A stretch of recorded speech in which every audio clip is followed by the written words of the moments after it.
dragons, balls, wishing and magic.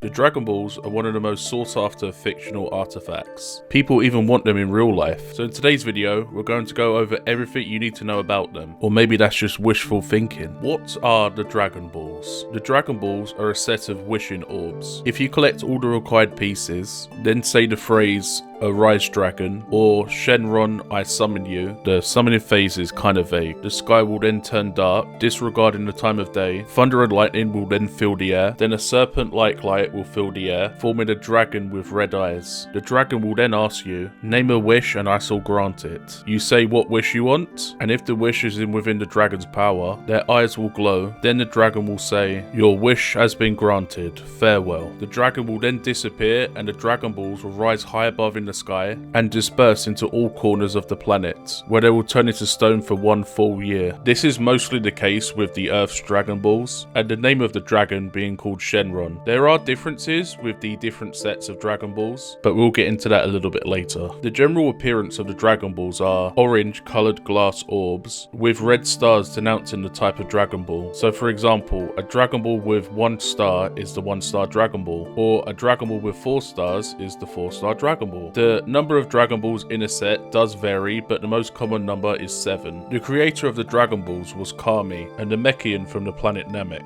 Only certain Namekians can make Dragon Balls, as the race has 2 types of people, warriors and Dragon Clan. Warriors like Piccolo have much more strength but lack mystical power. The Dragon Clan lacks strength but has vast amounts of mystical power, granting them the ability to create Dragon Balls. Now, the limitations of the Dragon Balls depend so much on the person who made them. With the Earth's Dragon Balls, the original limitations were: you cannot revive a person that has been revived once before, revive a person that has died more than 1 Earth's year ago, kill a person whose power exceeds that of its creator, grant the precise same wish twice, revive a person who has died of natural causes, including disease and old age, create true love or force a person to fall in love, make a person substantially stronger than their current limits, transform a biotechnological type android back into an ordinary human being, make a wish in bumping the limitations of his power, like locating a Super Dragon Ball in another universe. Other than that, Shenron will grant any wish to anyone,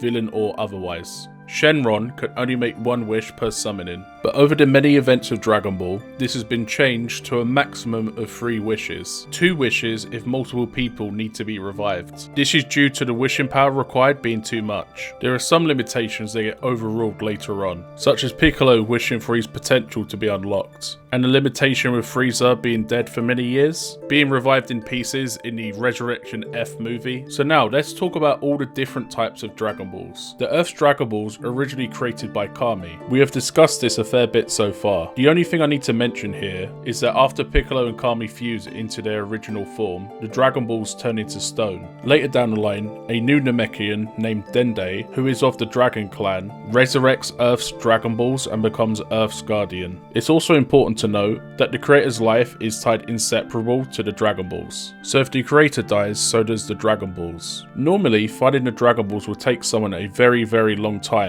if at all. But at the start of Dragon Ball, Bulma creates a device called the Dragon Radar, which hones in on the unique energy waves that the Dragon Balls emit. Then you can easily find them. There's also been a few exceptions to this, as if the Dragon Balls are stored in a place that blocks the signal, so a Faraday case, the radar will not be able to locate them. Also, when the ritual of summoning the dragon is over, when the balls turn to stone, the radar is also unable to find them. The Namekian Dragon Balls are the next type. The appearance is similar to the ones on Earth, except the Namekian ones are a lot bigger. Earth's Dragon Balls are about the size of tennis balls, but the Namekian variant is about the size of a football. On planet Namek, if someone would like to search for the Dragon Balls, each Namekian village will test the person pursuing them. Each test will determine the person's character and if they are worthy of using them. The Dragon Radar also works the same at tracking the Namekian variant too. So after each ball is collected, a unique phrase is required. The password is called This password is in the Namekian's native language. After the phrase has been said, the sky will turn black just the same as the ones from Earth. The dragon will appear, but this time it looks different. Instead of an Asian-inspired serpent dragon, this one has arms and a torso, and never ever misses chest day. This dragon is called Purunga, which translates to Dragon of Dreams, or Dragon of Law in the Namekian language. This time around, Purunga will grant 3 wishes. You cannot resurrect multiple people at once. You can make the wish multiple times. So if someone keeps dying, they can be resurrected multiple times. You also have to make the wishes speaking in the Namekian language, or Purunga will not grant the wish. Purunga has had 2 creators that his existence has been linked to. The first being Elder Guru, then Mori, who replaces Guru as the Elder of Namek. During the many events of Dragon Ball, Purunga's power has been altered. Mori said that after the events of Frieza on Namek, Purunga can now revive multiple people at once. In Dragon Ball Super, a new set of Dragon Balls were revealed. The Super Dragon Balls. This set, unlike any other so far. The appearance is still the same as previously mentioned, except each Dragon Ball is the size of a planet, and are scattered throughout universes 6 and 7. When all of them are collected, you must speak the phrase, "Come forth, divine dragon, and grant my wish, peas and carrots," in the language of the gods. After that, a surreal experience happens. A dragon the size of multiple galaxies between Universe 6 and 7 is spawned. Then you enter a unique space where you can communicate with the dragon. Beerus states that this is the core or nucleus. Inside this space, a dramatically smaller dragon is present. The name of the dragon is Super Shenron, or Zalama in the English dub. His appearance is completely different than any of the dragons spoken about so far. Super Shenron is a serpent-like dragon with wings and is completely gold. To make a wish, you will have to speak the language of the gods. A similar rule to how Purunga will only grant wishes in the Namekian language. The big difference here is that theoretically this dragon can grant any wish without limitation. Also, he will only grant 1 wish per summoning. After the wish has been made, the Super Dragon Balls will scatter between universes 6 and 7 and will lie dormant for 1 year, the same duration as Earth's Dragon Balls. The creator of the Dragon Balls is named Dragon God Zalama. This may be dub errors, but the creator and the dragon have the same name in the English dub at least. The Super Dragon Balls are thought to be the main inspiration or ingredient that the Namekian used to make their own versions. In Dragon Ball Daima, another set of Dragon Balls is discovered, the Demon Realm Dragon Balls. This set closely resembled the look and size of the Namekian Dragon Balls, except this time there's only 3 to collect. Unlike with other sets, each Demon Realm Dragon Ball is protected by robot guardians called the Tamagami. Tama meaning ball or sphere, and Gami meaning god,